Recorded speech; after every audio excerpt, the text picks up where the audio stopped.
going to be doing a heart and lung auscultation on half pint here. I'm going to go ahead and listen to his heart first.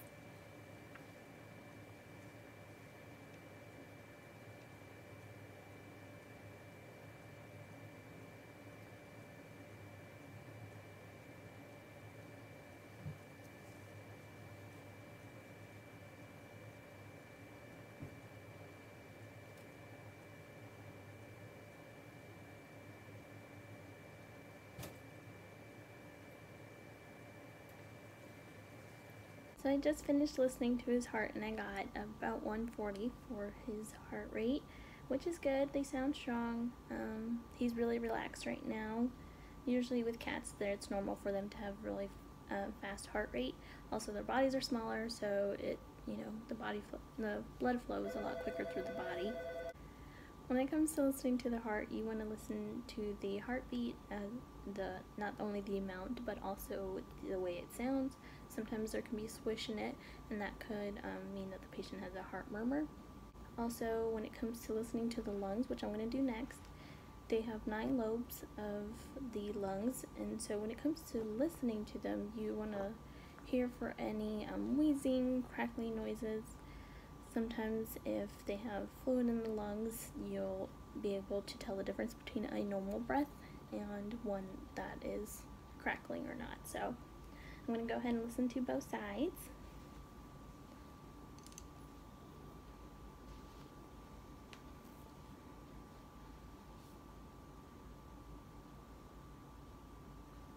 He is purring quite a bit, so you can kind of tap their nose or get alcohol on a cotton swab to stop them.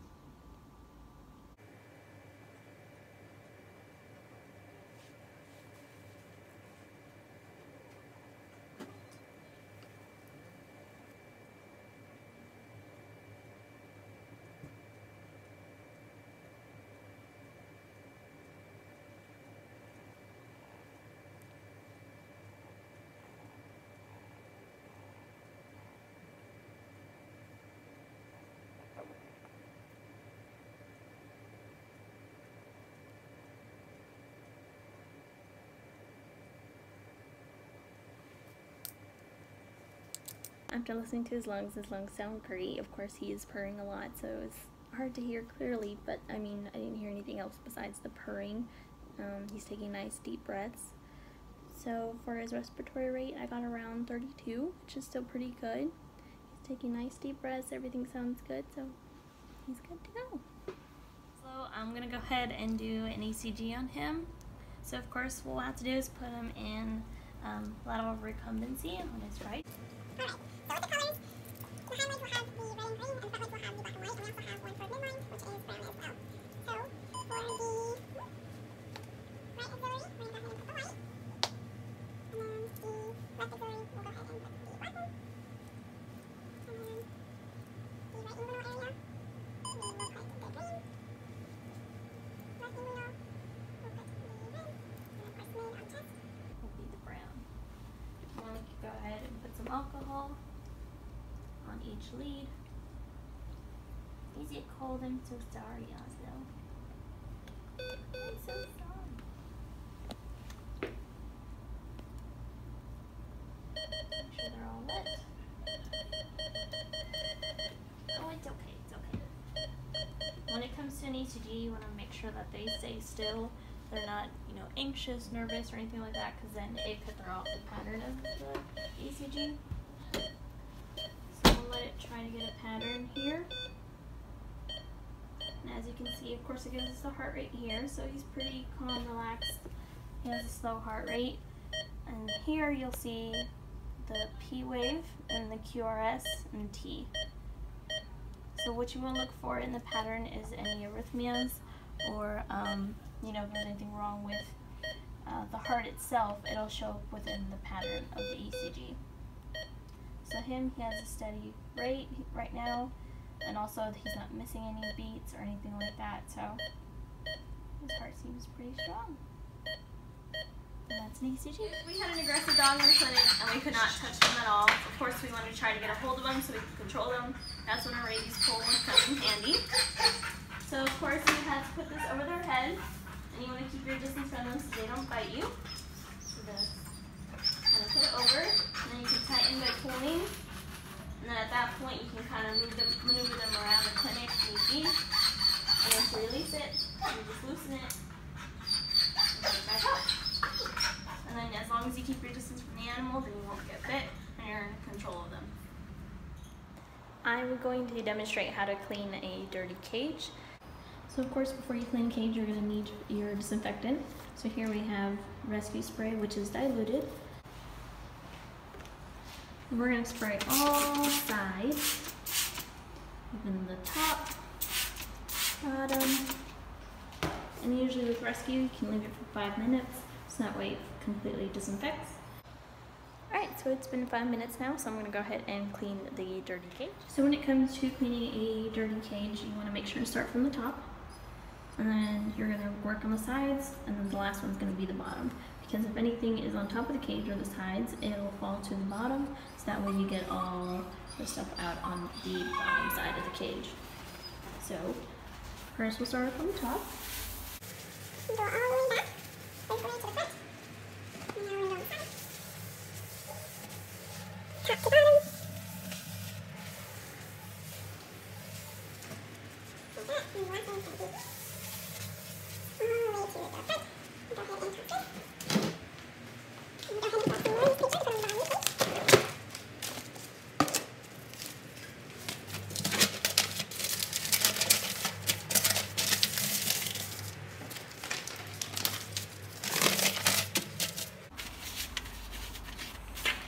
So now this cage is ready for the next patient. I'm going to be performing a Schirmer's tear test on Dusty here.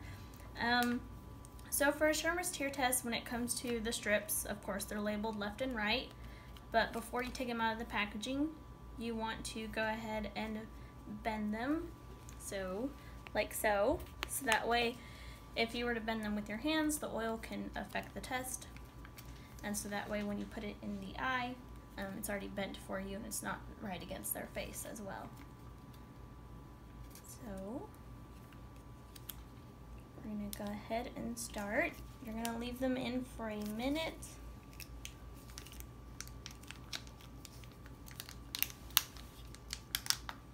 Just get things open up.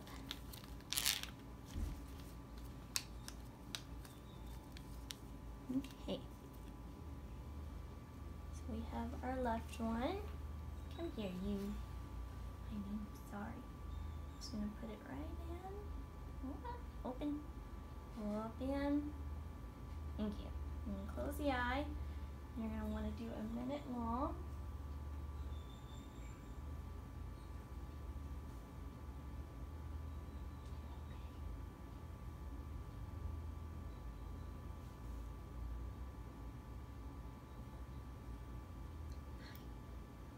Well, it came out. Of course it did. I can edit it. It's okay. Please edit that part. So we're at 30 seconds. Usually what you want to aim for is 15 or more. Sometimes with older pets they can be a little less than 15, but if they show no symptoms of KCS, then it's okay for them. Just because with old age they do get a little bit dry. So we're at 15 already. About 15 seconds to go.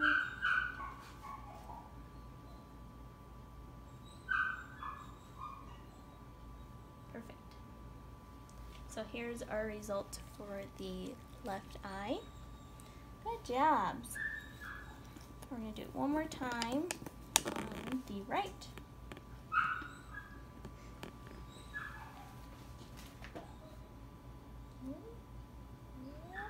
Now, yeah, come here. I know, it's not fun. So a minute again.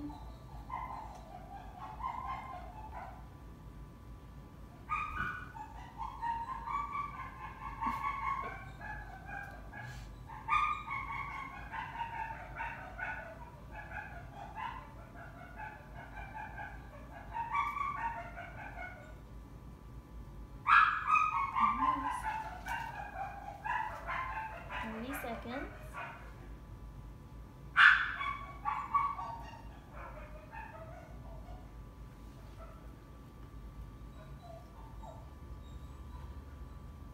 And we're already at 15, so that's good.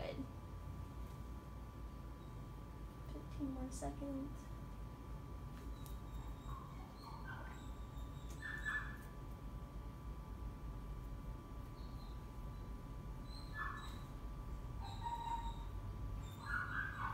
Okay, that's a minute.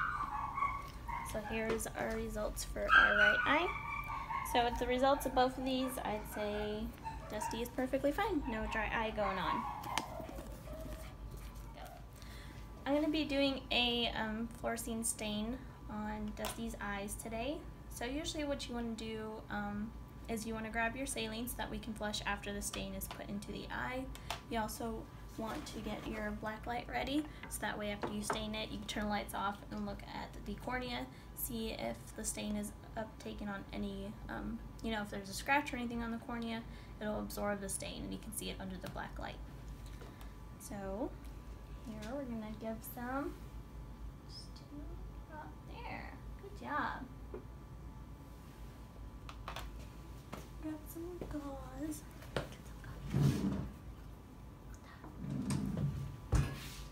Fine. You can let them blink a little bit so that way the stain will start to go around and possibly get on any scratches if there are any. Fine. And then we're going to turn off the lights really quick. Turn off the light. Oh. And then with our black light, we can look into the eye and see if there's anything. So if you want to show here, nothing's being absorbed. It all looks normal. Of course, you'll still see the stain there, but it's not, there's no visible scratches or anything like that, so. Turn the light back on.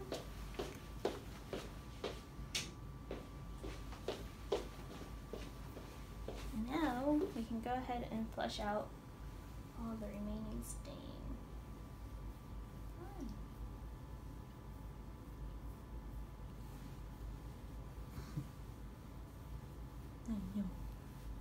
Your pretty white bird. That yellow one. A bit more.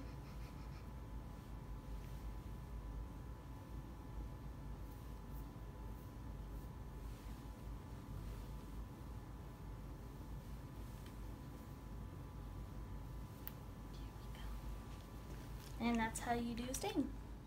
I'm going to be doing a test with a tonneau pen. So that tests the pressure of the eye. So of course, before you do this one, you want to put proparacaine to numb the eye because you will be touching the eye itself, and the numbness, every time you touch it, you don't want them to constantly blink because then it can affect the test. So we'll do proparacaine drops. Really? Yeah. Good job. Leave that in there for a bit, let it take effect. In the meantime, we'll go ahead and calibrate this.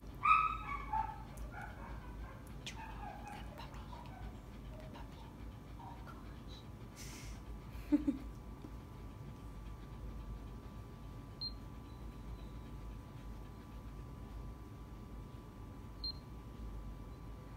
now it says good.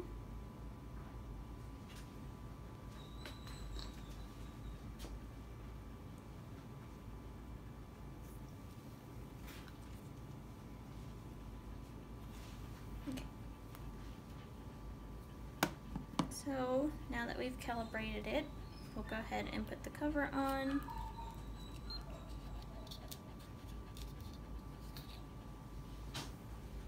And now there's been enough time for the proparacaine to take effect.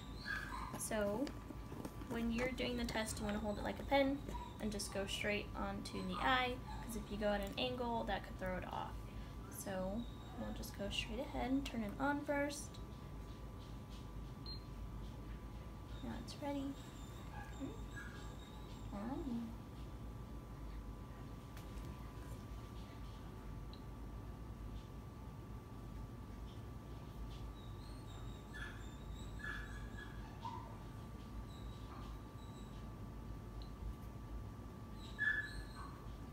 And just keep tapping until it gives a result. Stop moving.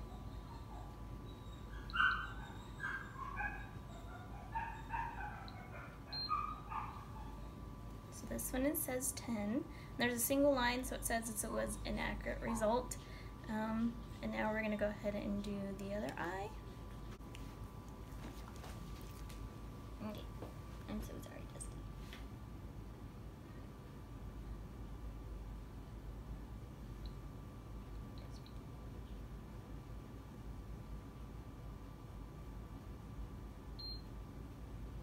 And that reading is 9, and there's a single line on there, so it shows that it's an accurate result and was able to get accurate readings every time I touched it.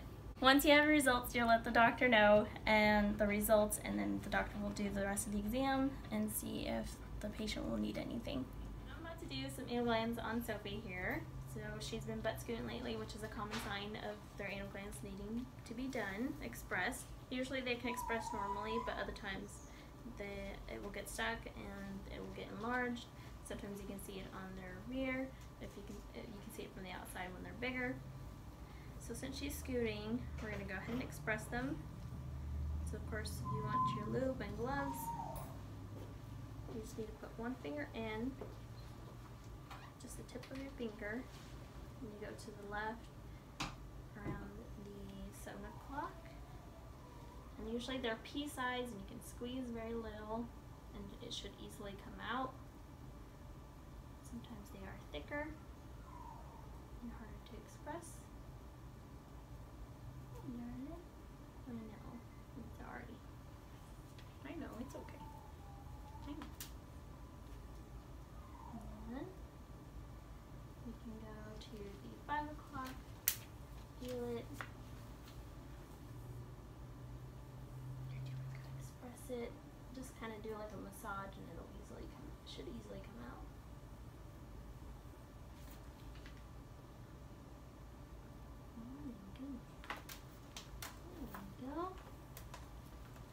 Just wipe it clean. I'll take one glove off for now.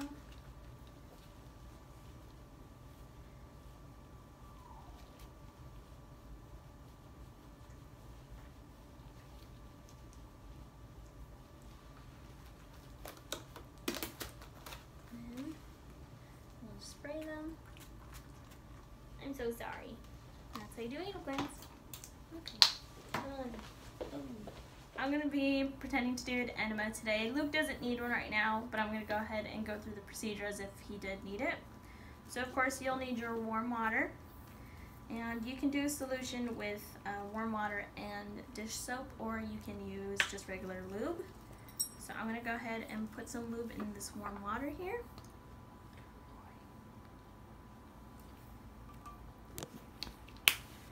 And just mix that around. And then of course you're going to need your red rubber catheter, French catheter. And what this is this is the part that will actually go into the patient's anal area, so that way you can get the mixed solution in through them, and then it goes into their system, and then the enema will begin. So for example, if we were going to set this up, we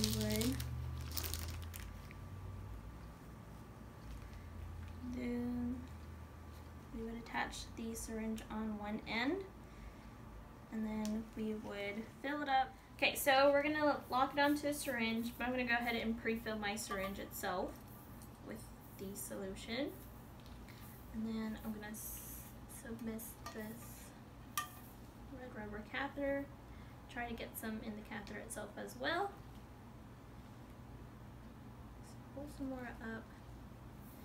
And at this point, we can lubricate the tip of the catheter itself, so that way it's easier for the patient. And at this point, we would lift our tail, and then of course we would go in, and then once we're in, we would inject the solution, and then of course we would take it back out and then just let the patient release everything on their own, either in a cage or we can put them on a wet table, and then we can rinse everything off of the patient. And that's an enema. I'm going to demonstrate how to apply topical flea prevention on Sorelli here. He is due for his flea prevention. When it comes to topical preventatives on cats, it's important to put it close to the top of the head because cats are known to turn around, lick it off themselves, unlike dogs where you can put it down their backs and they can't really reach it. Cats can. So here we have our Advantage Multi. We're going to go ahead and use the cap to open it up. You want to part the hair so you can get all the way to the skin.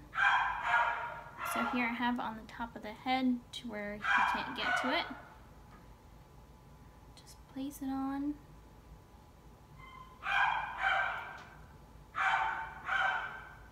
Cover it up.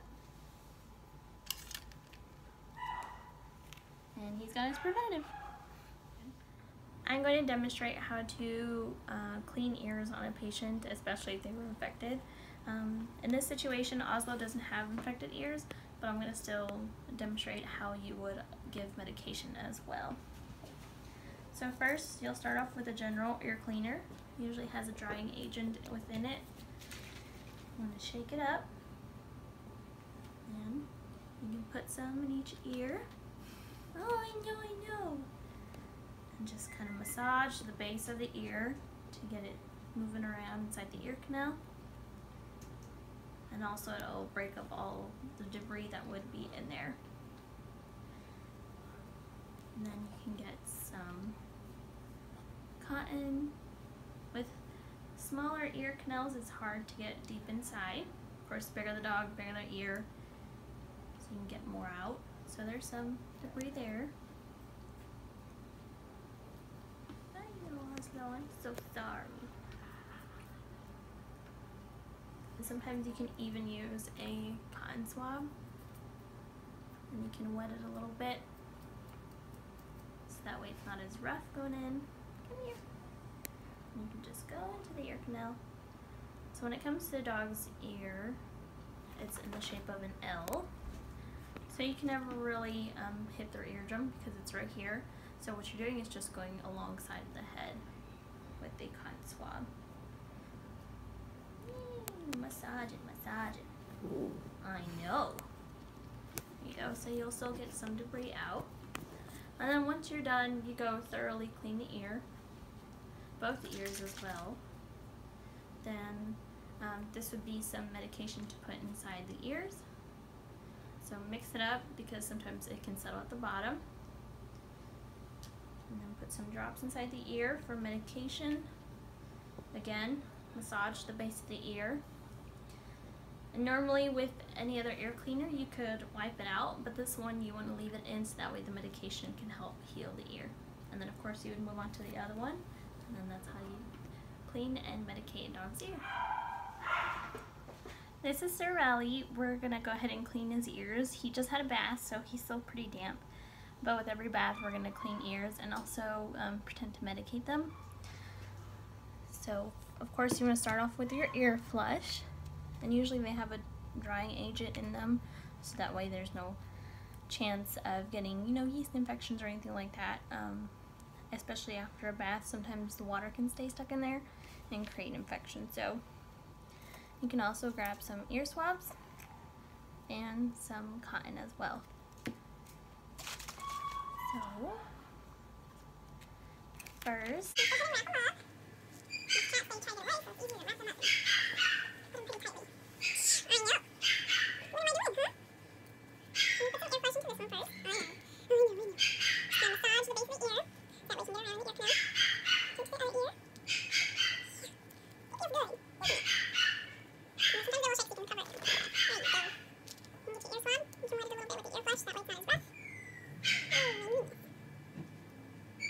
and again, the same as dogs, cats are the same. Their ear canal is in L shape, so you can never, really hit the eardrum.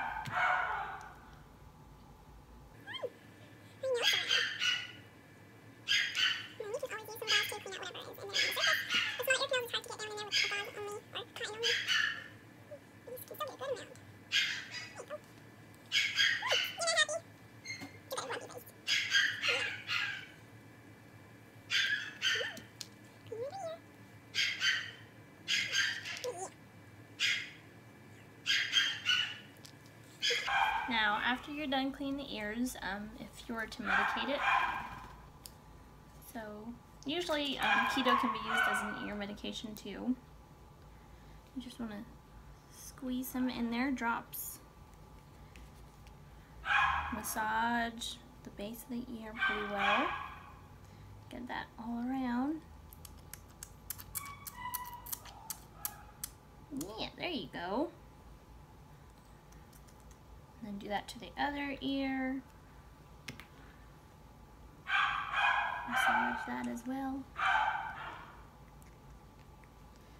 Let them shake it out a little bit. You want to shake? With the ear medication, you want to leave it in there. You don't want to wipe it out, or else it won't do any justice. It won't clean the ear. There you go. So this is Daisy, and she needs some sub-Q fluids because she's been dehydrated. Usually you can test the hydration of a pet just by tenting their skin to see how quickly it retracts. So hers is kind of slow, so she shows a little bit of dehydration going on. So we're going to give her some sub-Q fluids. You want a larger needle, so usually 18 gauges sometimes will help. You're going to make a tent, just like you're giving a sub-Q injection. Put it in a pocket, and then you're going to open it up. And sometimes they will flow really well, like a steady stream, or they'll just do a quick drop. We're just going to give her some fluids for a little bit, and then get her hydrated again. I am doing a toenail trim on Oslo here. So normally when it comes to toenail trims, you always want to get your quick stop ready, so you never know when you're going to quick them. So what that means is if you zoom in here on the toenail, you'll be able to see, you can see the pink, and then there's the white. So you want to stop right before the pink, because that is the quick, and once you cut them there, then they can start bleeding, and that's when you would use the quick stop. So I'm going to go ahead and just do 1 foot of Oslo, so to demonstrate how to do a toenail trim. Let me go ahead and use a back leg here.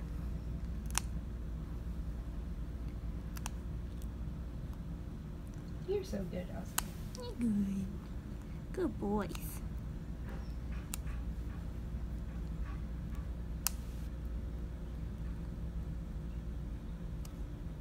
I'm going to get the sharp edges off,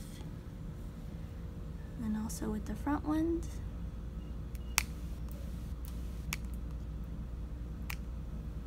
Good job, Oslo.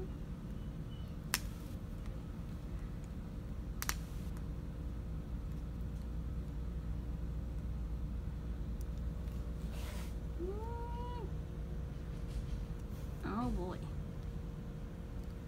Okay, I guess that's all. And that's it. That's how you do a toenail trim. This is Huey, and today I'm going to be doing a toenail trim on him. So I'm going to go ahead and demonstrate. These are cat toenail trimmers. So we're just going to do a couple of his front ones. So of course you want to watch out for the quick, which is the pink, and just snip right below it. Hi, handsome boy.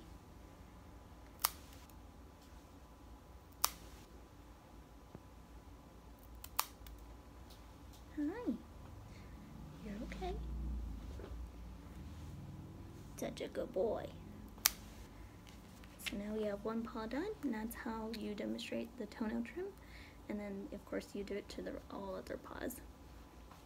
So right now I'm gonna do an emergency bandage on Luke, just a pretend one. Sometimes you can do an emergency bandage, pressure bandage around their waist, mainly when one's hit by a car, or there's just some hemorrhaging from previous surgery and that they need to be covered up right away. So first you would need a Telfa pad. So that way you can put it on if there was, a wound here, you can put it there. And then you would get your gauze.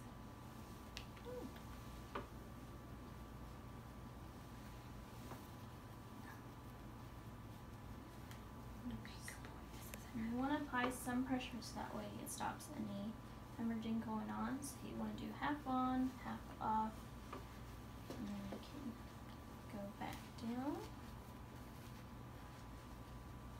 So about 2 layers of that.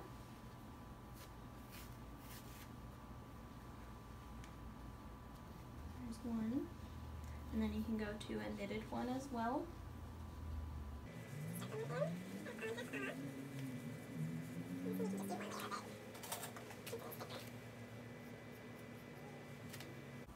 then you can go to your back wrap.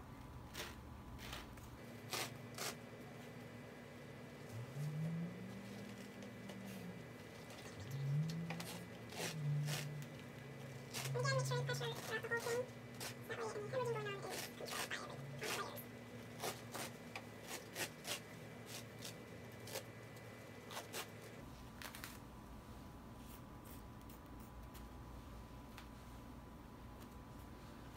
There you go. And that would be an example of an emergency bandage if a patient was hemorrhaging from their abdomen.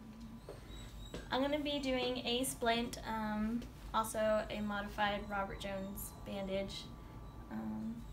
So first what you're going to need is all your supplies. So of course you'll have your scissors, you'll also tape so that way you can create your stirrups with your tongue depressor, orthopedic bandage, stretch gauze, vet wrap, and your official splint to put on. So first what you'll start off doing is measuring out the tape so you can create your stirrups. So we'll go a little bit further out, and you'll use the tongue depressor to keep the tape from not sticking to each other. You're going to put it on the medial and lateral side of the leg.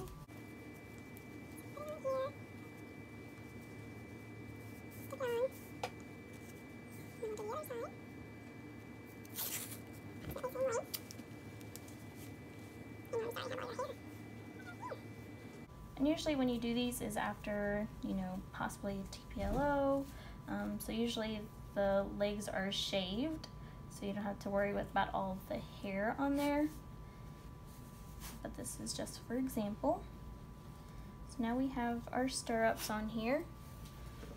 Tape isn't sticking to each other, and this is when we start our bandaging. So here is our ortho bandage. You're going to start halfway covering the feet, so that way you can still see the toes, and just in case there's any swelling going on, you can still see it here. And that'll help us keep track whether it's too tight, too loose. And when you are wrapping, you want to do half on and half off.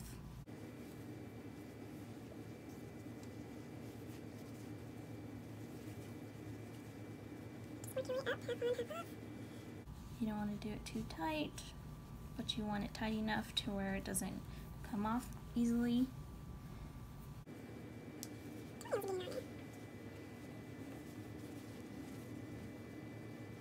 think that's tight enough, so we'll go ahead and cut that one off. And here is when you start your stretch gauze. Again, start from most distal end, work your way up. So half on, half off again. The stretch gauze helps it keep in place. And chop up here. So again, we can still see our toes down here, just enough to check for any swelling going on. Start at the top. And now this is where actually we will get our tape from our stirrup, and this is when it comes in handy, so it keeps everything stable and on the leg itself. So twist that and put it up on both sides. So still see the bottom of the foot. And when you measure your splint, you want to make sure it covers the toes, but also goes all the way up and keeps the leg stable. And then at this point is when you can get your vet wrap. And you can always do a layer of gauze additionally to keep the splint in place, and then you can do your vet wrap. Get some of that ready. Place our splint.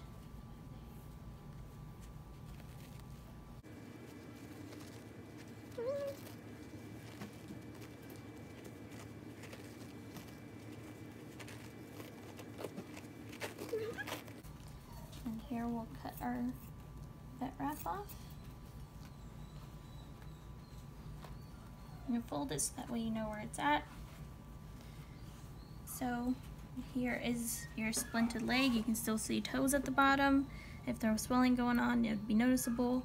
You can still see some of the splint sticking out, and everything is tightly packed in here so it doesn't slip off easily. And then to remove it, first you would take off your layer of vet wrap.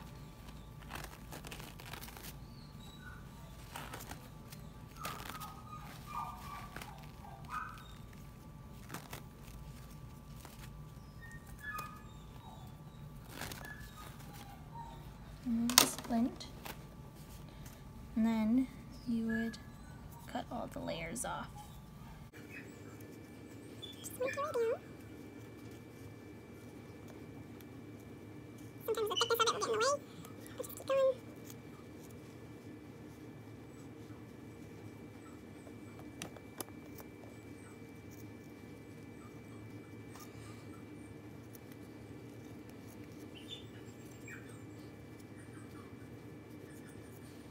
Keep that layer off, and take the remaining tape off as well.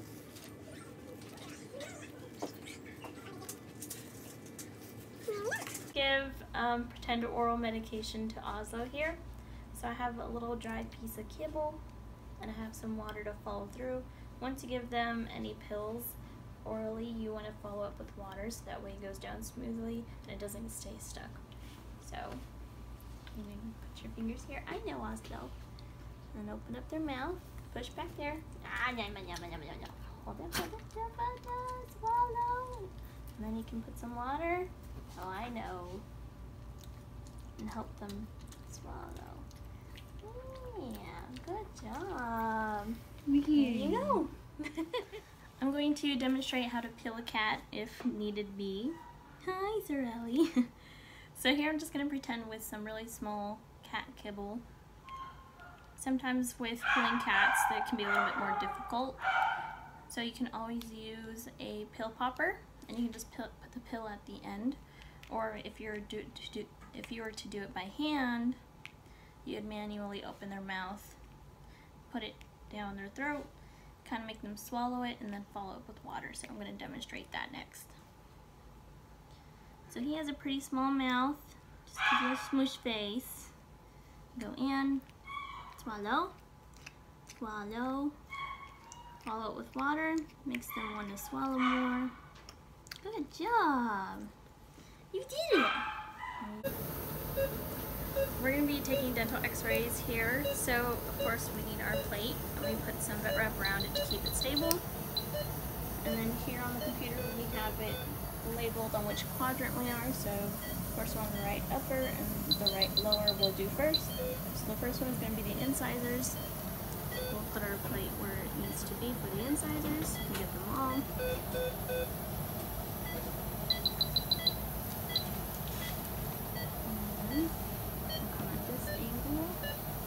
And this plate helps block us and protects us from the radiation.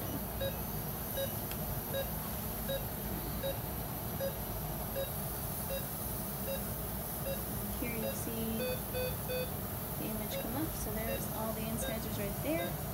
So then we'll move on to the canine. The canine, you always want to go a little bit further back than the actual canine itself because the roots are so long on the canines. And it automatically moves to the next one on the computer, so go ahead and take it.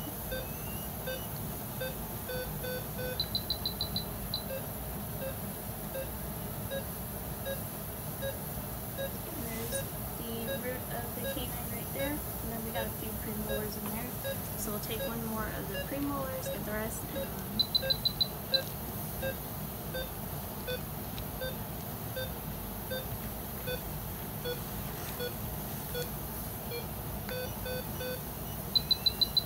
when you're taking your x-ray, you always want to do a 90-degree angle with the plate and the camera itself. So there we got the canadial tooth and the other premolars that we missed in the other shot. And there's our x-rays. All of them landscape. Alright, and go. So here for a dental, there's quite a few build-up going on. So there's a lot of tartar to crack, so we're going to go ahead and crack that tartar before we do any scaling going on. So we'll crack that off.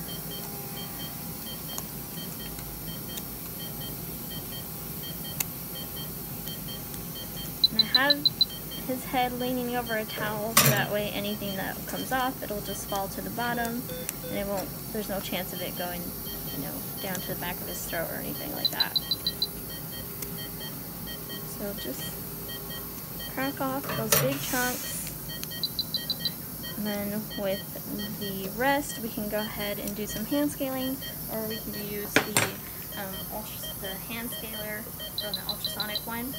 So first we'll go with the hand scaling, so I'll go ahead and choose from the instruments. Where is it? There we go. This one here. This one has like the curved tip to it. It's a lot pointier. So what you're going to do is kind of like flicking, sort of, and you want to stabilize your hand here. And you never want to go under the gums, just kind of scrape off whatever is on the tooth. You don't want to do it too hard, you can damage the enamel. Sometimes it's not as effective as the ultrasonic, but you can do it for smaller ones, especially for those small teeth you can do it for.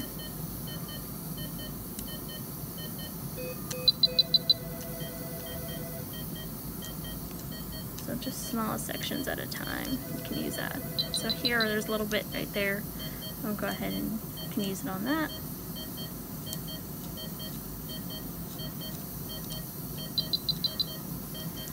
Or then if you can't take those off, then we'll go ahead and go to the ultrasonic one. So you always want to make sure there's a good flow of water. Use the pedal. So you'll see the water flowing because it does get hot. So the water helps cool it down.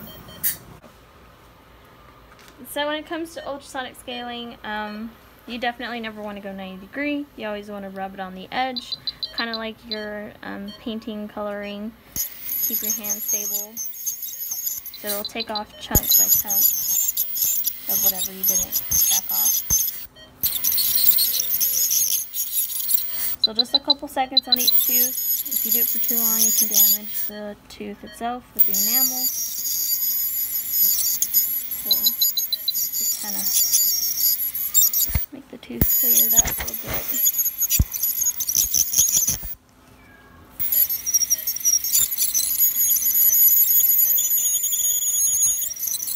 And then just keep going until all the teeth are looking thick and thin. And again, you never want to go under the gums because it can damage it. There are some that are made for it.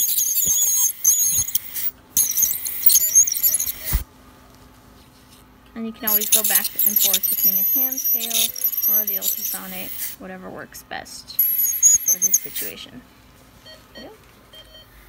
When it comes to the paste and doing a polish, what it does is it helps smooth out all the ridges that were made during the scaling part. So you get a smooth finish on the tooth itself. So of course you're going to fill up your polish here. And you're going to get each side of the tooth and make sure you don't get the hair on the machine itself. So here, and you go on the tooth, and then you also want to go behind them, but once we flip over we can do that side, but say on the inside on this side of the mouth, we'll go ahead and polish those, and then so on and so forth to each and every tooth. And then go ahead and refill again.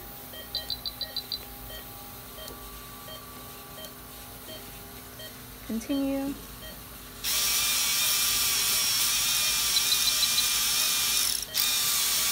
So it gives the tooth a nice smooth finish on the surface. And that's polishing teeth. So today Jake had his dental done. His teeth were wonderful. There wasn't any extractions that were needed. If there were any extractions, of course we would have told you, we would have given him pain meds, but since he didn't need any, we just gave him some antibiotics since we cracked up all that tartar in his mouth. So we're sending you home with some antibiotics to give to him. You can go ahead and start those tonight, and they are capsules, so that way you can, cover it in pill pocket or whatever need be, so that way he can take the pill very well. Okay. Diet-wise, you can go ahead and feed him his regular diet. If there were extractions, we would have done soft food, but since he didn't get any again, we can go ahead and just feed him his regular dry food. And you can even start giving him some TD. What that is it's a dry food and it's a large kibble, and what it does is it brushes the teeth kind of for them because it'll rub against the tooth, so that way it'll prevent tartar from coming back a lot faster than normal. Y'all sell that here? We sure do. We sell in small bags, and you can just give them as treats, or you can just totally replace his diet with it, whichever you prefer. I bet that's expensive. It may be pricey, but it definitely helps out a ton, and you're saving money from it in the end because That's true. dentals cost quite a bit. So Obviously. as long as you put them on regular dental care, then you'll definitely prevent dental in the future. Okay. Maybe for the rest of his life, who knows? Okay. So keeping up with dental care is really good. He may be a little bit groggy tonight, maybe even till tomorrow morning, but that's totally normal. It's side effects of the anesthesia. Sometimes they may feel like they don't want to eat tonight, so you can give them half a portion. Start off with that, and then the next morning you can go ahead and give a full amount of food. Okay. Let's see. As far as sutures go, no sutures, of course, because we ain't taking no extractions. No follow-up appointment is needed, but go ahead and monitor him for the next 48 hours. Make sure there's no vomiting, diarrhea, things like that. If there is, you can always call us, let us know, and we can prescribe something to help him get better. Any questions for me? Do the antibiotics need to be given with food?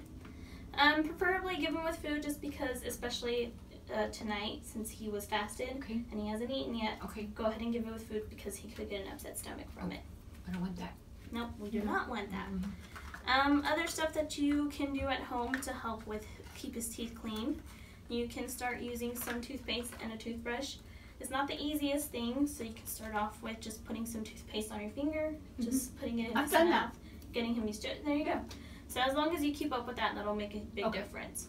Or you can also do, if for whatever reason he doesn't like the TD chews, or the brushing of the teeth, because it's not the easiest thing, you can always go to these. They're kind of like rawhide, but there's a coating on it that helps with the tooth itself to prevent any future tartar.